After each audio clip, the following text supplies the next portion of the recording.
Hi, dear audience. In today's lecture, we are going to discuss the general prologue to the Canterbury Tales from Master's Final Year, written by Geoffrey Chaucer. Why is the prologue is called a social documents? Generally, literature reflects the tendencies of the age in which it is produced, and there is always a great literary artist who becomes the mouthpiece of his age and gives expression to his social, political, and literary tendencies. Chance a poet was Geoffrey Chaucer in the 14th century. He represents his own age and holds the mirror to his time. His poetry reflects the 14th century not in fragment but as a whole. The general group of pilgrims described in the prologue itself an unequal picture of society of the Chaucer's time. Here are some 30 persons belonging to different classes. The knight is the picture of a professional soldier coming straight from foreign wars with clothes strained with his armor. The variety of lords from which he fought suggests he is a kind of mercenary, but it seems that Chaucer may have known people of English court with similar records.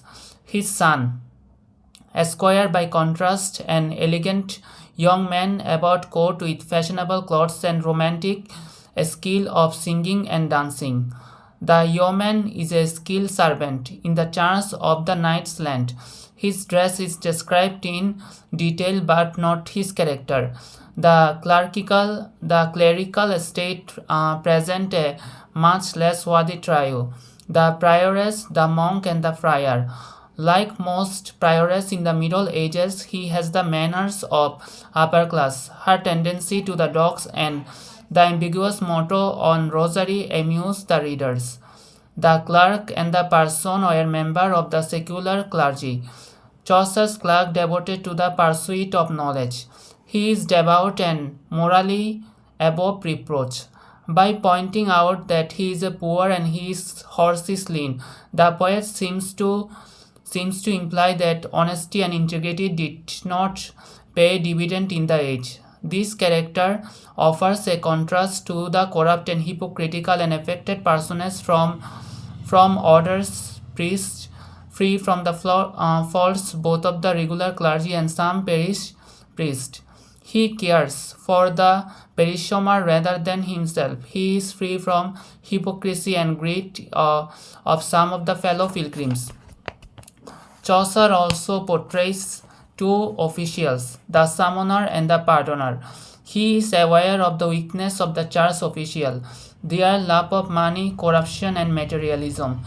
The pardoner is despicable parasite trading in letters of pardons with the sinner could ensure a seat in heaven, paying hard cash person. He is expected to summon sinners to the ecclesiastical court, but he will close his eyes to sin if the person involved bribes him. Among the poor pilgrims, the ploughman is a good person. He is a virtuous man. He is a hard worker who loves God and neighbor, serves other and pays his thither. He is portrayed as one of the few among the pilgrims whose purity of motives is not to be suspected. In the Doctor of Physic, we have a vivid picture of the medieval medicinal man. He, with his herbal remedies and knowledge of astronomy as well as astrology. Chaucer indicates that the medical studies had drawn him away from the study of Bible. In order to give us a realistic picture of the contemporary society, Chaucer also draws the character of a miller, munical sergeant at law, Franklin, reap and shipman and cook. All of them are distinguished from other. Most of them are clearer and materialistic. Chaucer's miller was expert in stealing corn which people brought to his mill. The reap was an efficient officer. He could well keep a granary and not government inspector could get the better of him. There was nothing bailiff, no herdsman, nor any other servant. The malpractices were known to him. He hoarded rich stolidity and knew how to please his lord by crafty lending out to him what was legally and gained thanks to the return. The wife of Bath represents the class of women who, having an amorous nature, cared little for chastity. She was fond of merry-making and fun. The fact that she was a skilled weaver makes us understand that even in Chaucer's days, women were associated with cloth making.